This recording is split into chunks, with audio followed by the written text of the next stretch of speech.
শুভ দুপুর বন্ধুরা, আজ আমি তোমাদেরকে ছোলে ভাটুরে করে দেখাবো। তো ছোলে ভাটুরে করার জন্য আমি এখানে সাদা তেল নিয়ে নিয়েছি, আর এখানে আমি লঙ্কা গুঁড়ো, জিরে গুঁড়ো, ধনে গুঁড়ো, নুন, হলুদ আর ভিতরে আছে চিনি নিয়ে নিয়েছি। আর এখানে টক দই নিয়ে নিয়েছি ভাটুরের জন্য।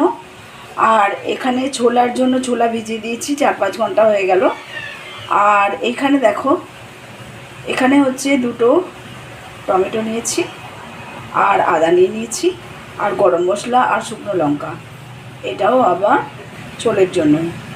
তো ভাটুরের জন্য শুধু এখানে টক দইটা আছে, ওটা দিয়ে ময়দাটা মাখতে হবে। তো এই যে দেখো, ভাটুরে করার জন্য ময়দাটা মেখে রেখে দিয়েছি। এখন মিনিট 15 এটা রেখে দিতে হবে। দেখো, ছোলাটা রান্না করার জন্য প্যানে তেল দিয়ে দিয়েছি, তেলটা বেশ ভালোই গরম হয়ে গেছে। এবার জিরেটা দিয়ে দিলাম, আর এখানে তেজপাতা, গোটা গরম মশলা আর শুকনো লঙ্কা দিয়ে দিলাম 2টো।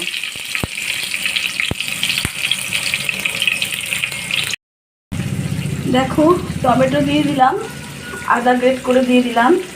আর এই যে ছোটো বাটিটাতে এটাতে নুনটা একটু বেশি হয়ে গেছে, জন্য আমি দিতে ঠিক নুনটা একটু কম দেবো, এই জন্য তুলে তুলে দিচ্ছি।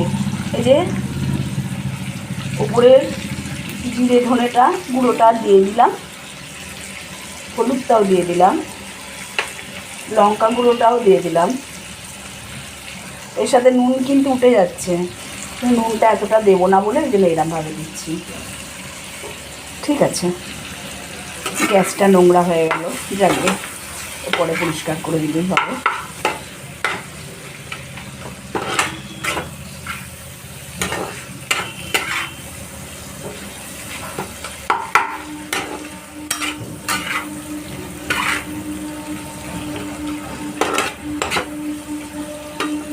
এবার সিদ্ধ করে রাখা ছোলাটাও দিয়ে দিলাম।